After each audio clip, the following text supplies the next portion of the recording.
Russia unleashes relentless strikes in bitter Ukrainian winter. Ukraine continues to strike deep inside Russia. The fierce fighting rages on. A trilateral meeting is underway between Russia, Ukraine and the US in Abu Dhabi to end the 4-year-old war. Our next report decodes the point of contention between Russia and Ukraine. Take a look.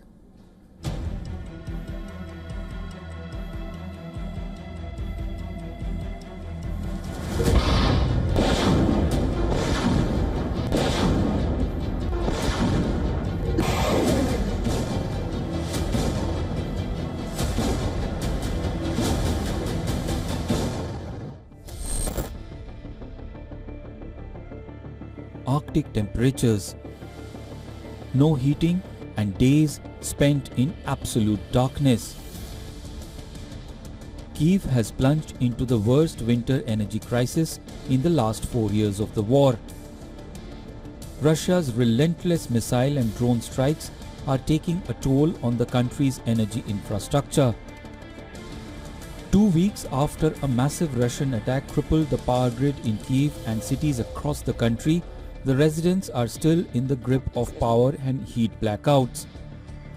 This time around, the temperatures have dipped below -20 degrees Celsius, and the chances of power coming back looks slim.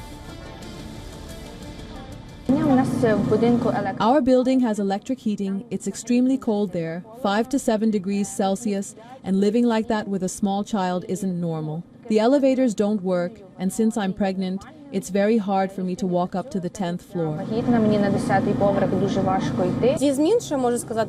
What can I say? Today there was, as you may know, another attack. And after that, the number of people at all our locations increased significantly. Not just here. There are more people at our other sites too, because the outages are longer, there are heating issues, and I know from our emergency services that the situation is much worse than it was, say, yesterday.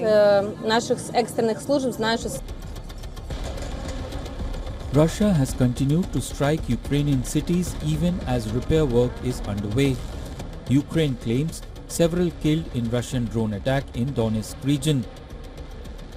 Ukraine is striking back. Russia claims a Ukrainian drone caused a massive fire at an apartment building in its Adygea region. The fighting rages on as US, Russia, Ukraine are holding 2-day trilateral talks in UAE. Ukrainian and Russian negotiators are tackling the vital issue of territory. Ukraine is under mounting US pressure to reach a peace deal. A key stumbling block is Putin demanding Ukraine to withdraw from 20% of Donetsk, which Russian forces have so far not managed to take on the battlefield in the face of fierce Ukrainian resistance. Zelensky, who is under immense pressure from US President Donald Trump to end the war, has refused to cede any land to Putin. We speak about one issue which is the most difficult, which did not solve, and I think that trilateral meetings maybe will show each other variants. It's all about the eastern part of our country. It's all about the land. This is the issue which will not solve yet. Putin has laid a fresh condition. He says Russian troops will continue to strike Ukraine until a consensus is reached. With Trump pushing very hard to end the war, the big question is, will Ukraine and Russia agree on the fate of Donetsk? Bureau Report, WION World is One.